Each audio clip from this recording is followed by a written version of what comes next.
restoration, healing. In fact, at Circle Sanctuary Nature Preserve, we have a spring dedicated to Brigid, not only as pagan goddess, but Christian saint. And one of the ancient customs that not only happened during pre-Christian times, but as Christianity took over Ireland and the British Isles, the tying of ribbon bits of cloth above the wells, above the springs.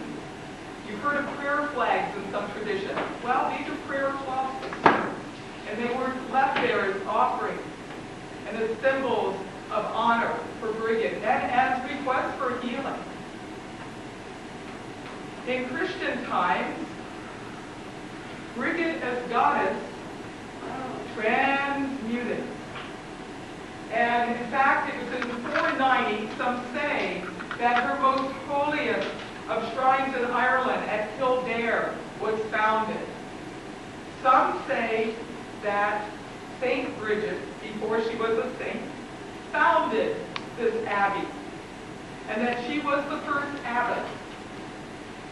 And she had women tending the sacred flame there, 19 women, in a place that was a women's only place. Now they live in women visit this shrine.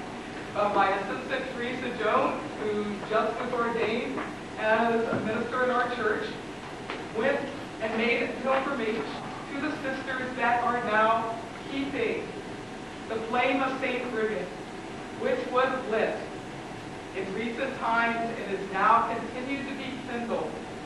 Had a wonderful time with the Roman Catholic sisters, and they were delighted to hear that we had a Brigid well and a Brigid spring area at our center. We don't actually have a well, but it's a spring, and it's like a well.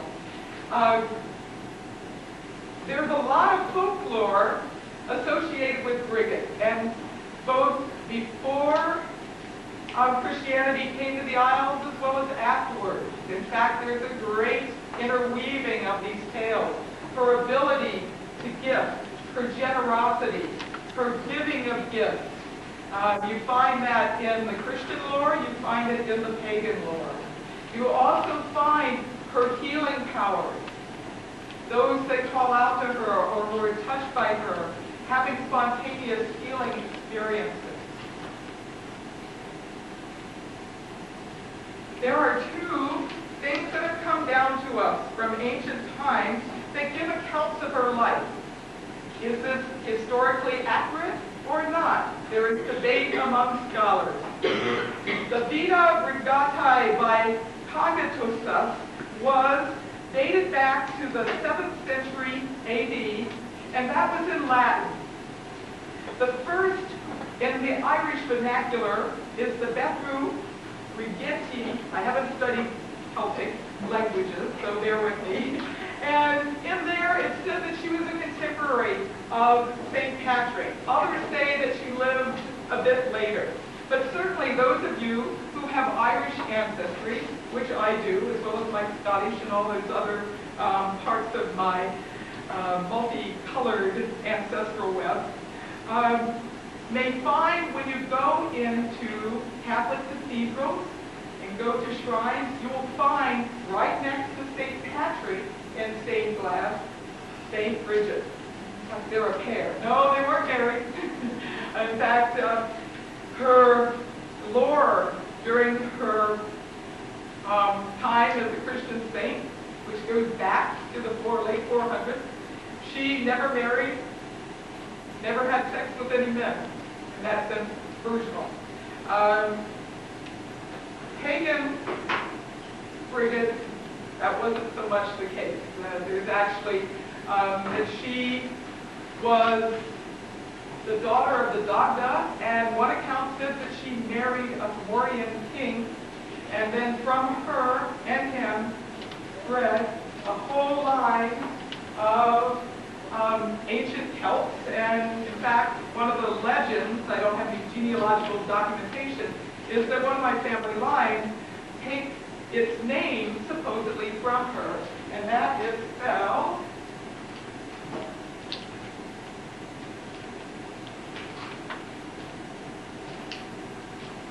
that. So,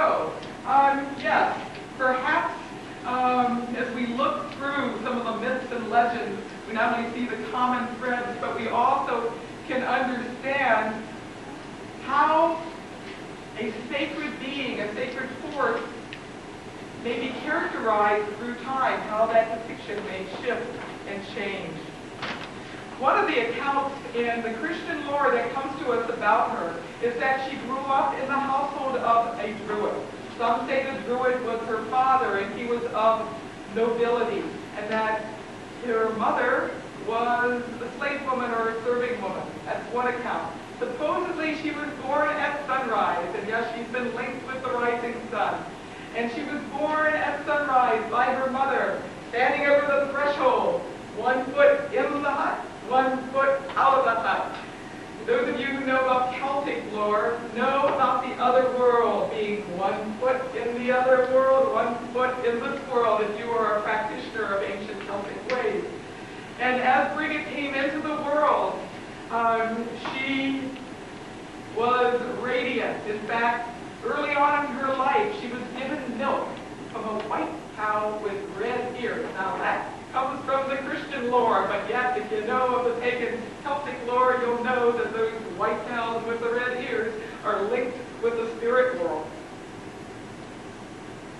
Supposedly, her father, or some say it was the head of the household, it wasn't really her father, but the druid who ran the household in which she was born had a dream, and 3 Christian clergy folk showed up to him in the dream, and one said, "Name your daughter Brigid."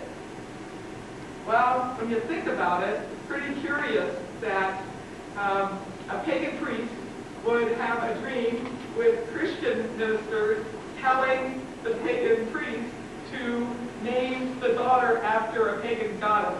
So there are many scholars that look at that bit of lore and say, well, this is really linking Brigid as the pre-Christian Celtic goddess with Saint Brigid the Saint. Regardless of whether she physically lived or not, certainly we know that Kildare continues to exist and continues to be a sacred place, a pilgrimage, and healing. The name Kildare itself comes from a word meaning oak. Kildare, the Church of the Oak.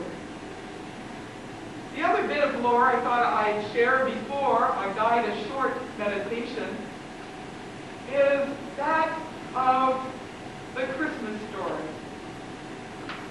When Mary gave birth to Jesus, it was Brigid who was there as midwife.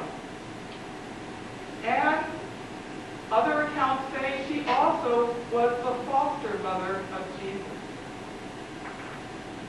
And I look through all the lore and things that I know of Brigid, and I honor all of that. And to me, it's all the multifaceted dimensions of her as a sacred force that connects me with the divine oneness. What I would like to do is guide a short chant. Those of you who want to sing, it's very simple. I wrote it. We sing it at Brigid's Festival Day, which in System Middle Ages has been known as Candlemas or Imbolc. It is at the very beginning of February. It's one of the 4 Celtic fire festivals. And we celebrate it with candles, we celebrate it with singing, we celebrate it with healing. And I'd like to share that chant with you. And the chant will be followed by chanting her name 3 times, and then I'll guide a short meditation.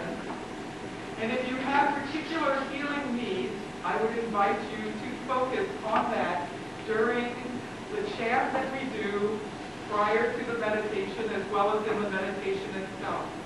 For the healing meditation that I will guide will not only have an opportunity for you to connect with her for personal healing, but it also will connect with healing of a much broader sense. That of the healing of the relationship of humans with each other from different religious traditions and philosophies, as well as humankind in the larger realm of